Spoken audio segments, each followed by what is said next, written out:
On est en compagnie de Stéphane Lemieux, qui est vice-président des Serres Royales. Bonjour Stéphane. Bonjour.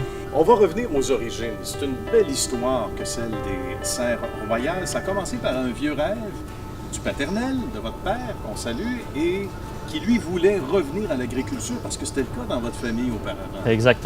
Exactement. Puis on a eu un flash, on voulait pas travailler la terre, puis on voulait aller dans quelque chose de plus technologique. Fait qu'on a décidé d'aller vers les serres. Okay. Puis d'apprendre un peu comment ça fonctionne. Puis ça fait 20 ans cette année qu'on produit des tomates ici. C'est extraordinaire. Et ça a évolué beaucoup à travers ces dernières années et on a l'impression que parce qu'on est dans le domaine de l'agroalimentation, la technologie n'a rien à voir. Attention, aujourd'hui, on contrôle bien des choses avec notre téléphone intelligent, Stéphane. Tout est contrôlé par téléphone intelligent, par les ordinateurs. Tout ce qui est climat, gestion de la température, les toits qui ouvrent, la ventilation, l'irrigation, tout se fait par informatique. Pascal Lemieux est vice-président des Serres Royales. Bonjour Pascal. Bonjour. Ça va bien? Ça va bien. Merci de nous accueillir. Ça fait plaisir. Et Pascal est mon ami parce qu'il fait un peu moins chaud ici. Pourquoi Pascal? C'est une nouvelle partie qui a été bâtie, on va dire comme ça, parce qu'on parle d'infrastructures majeures il y a peu de temps. Oui, environ 5-6 ans. D'accord. Oui. Avec des particularités. Donc, le plafond plus haut. Oui, mais c'est ça. Depuis 20 ans, la technologie a évolué dans les serres. Puis, on a découvert que plus c'était haut, mieux que c'est. OK. Puis, aussi, les variétés sont de plus en plus longues. Donc, pour avoir un meilleur espace entre les plants et le toit de la serre, oui. C'est important. C'est important. Puis, ça garde le climat plus frais en bas. Il faut faire comprendre aux gens aussi qu'on fonctionne ici 12 mois par année. Oui. Donc, ici, Pascal est en T-shirt et en short même en janvier. Là, chanceux. Il n'est pas en vacances, mais il se passe en vacances, quoi qu'il travaille fort. C'est ça. Et ça, c'est pas banal. Donc, il y a des tuyaux que l'on va au sol qui sont des tuyaux qui transportent la chaleur via l'eau chaude, oui, c'est ça? c'est ça. Okay. C'est ça, on a un système à l'eau chaude. On chauffe au bois ici. Mm-hmm. Puis, l'eau est distribuée dans les rails, puis c'est ce qui fait qu'on peut contrôler par ordinateur puis maintenir une température adéquate pour les plants de tomates. C'est assez incroyable. Hein? Comme quoi, le mariage des nouvelles technologies avec ce qui est vieux comme la terre, l'agriculture, fait bon ménage, justement, un beau mariage. Monsieur Gilles Lemieux est le président des Serres Royales. Monsieur Lemieux, bonjour. Bonjour. Merci de nous accueillir. Ça me fait plaisir. Ça vous fait un beau grand loft, hein? Pas mal un beau grand loft. Assez chaud en hiver? Assez chaud. Oui, en hiver, je peux venir prendre ma tasse de café au chaud. Ben oui, tranquille, ça va en camisole ou presque. Oui. Gilles, il faut expliquer d'abord qu'est-ce qui vous a motivé à embrasser une carrière dans l'agriculture, l'agroalimentation, parce que c'était pas très loin de chez vous, là. C'est quand même assez près.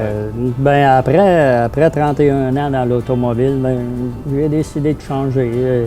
Il faut changer à un moment donné de vie. Il faut changer de défi aussi. De défi en même temps. Fait que ça, c'était un nouveau défi, mais je l'ai pris.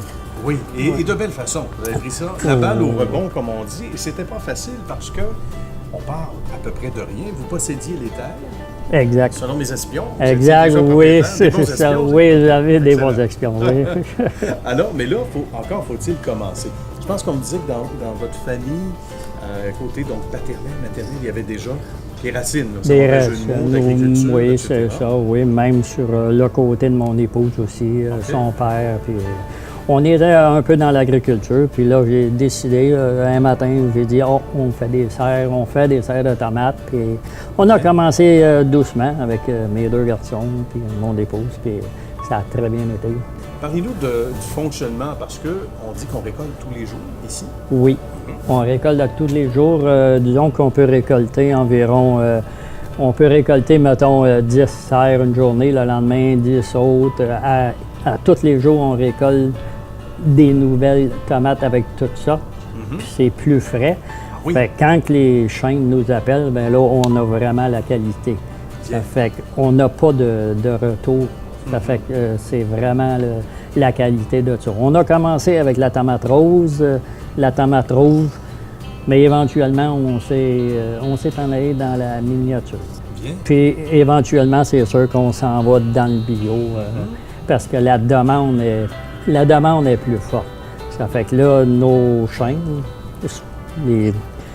ils veulent avoir du bio. Fait que l'année prochaine, c'est sûr qu'on s'en va dans le bio avec avec la miniature bio, la vigne bio. Éventuellement, on va peut-être recommencer à faire de la rose et faire de la rouge aussi. Ça fait que ça va être, on a un bon potentiel, puis les ventes sont quand même bonnes. Cécile Dubois est l'une, finalement, des pionnières du côté des serres royales. Bonjour Cécile, comment ça va? Bonjour. Merci de nous accueillir. Merci, Nicolas. Et là, on s'en va vers la bio totale, on va le dire comme ça. Exact, Corrigez-moi si je fais erreur. Non, ça Il y a s'en toutes vient. sortes de petites bébites que vous connaissez bien, qui viennent jouer un rôle parce que tout est dans la nature, vous le savez, à la maison. Et on en apprend de très belles ici quand on arrive dans les faits parce qu'il y a toutes sortes de méthodes pour éviter les pesticides. Et là, Exactement. il n'y en a pas déjà. Non, Il va y en exactement. avoir encore moins qu'il n'y en a pas. Exactement. Parce que là, il y a, racontez-nous, là, vous m'avez montré quelque chose tout à l'heure qui Il y est a- un petit c'est- échantillon. C'est des petits cartons qui ont des encarcias et des ercales. D'accord. C'est comme des petits poux noirs D'accord? qui éclosent sur les plants.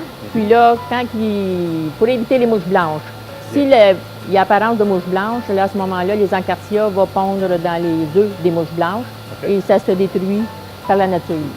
C'est assez fascinant. Fait que c'est assez fascinant. Ça évite des pesticides. Ça va être plus motivant de s'enligner dans le bio. Ça va changer la dynamique. Je crois que ça va être un bon point. Et c'est ce qui fait aussi bio, contrairement à ce qu'on s'est porté à croire, mais que la tomate dure très longtemps. Exact. On disait, on pouvait Se conserve. la garder sur le comptoir, etc., même si c'est souvent les réflexes de le mettre Dans le frigo. Donc, comptoir, même une quinzaine de jours. Le goût, il est meilleur si elle est sur le comptoir. Oui, hein, c'est ce qu'on dit. Parce que si on la met au réfrigérateur, ça change le goût de la tomate. D'accord. Fait que- mais ça dépend des gens. Ça dépend du goût. Il y a pas de... C'est pour ça qu'on se tient au chaud. voyez. Exact.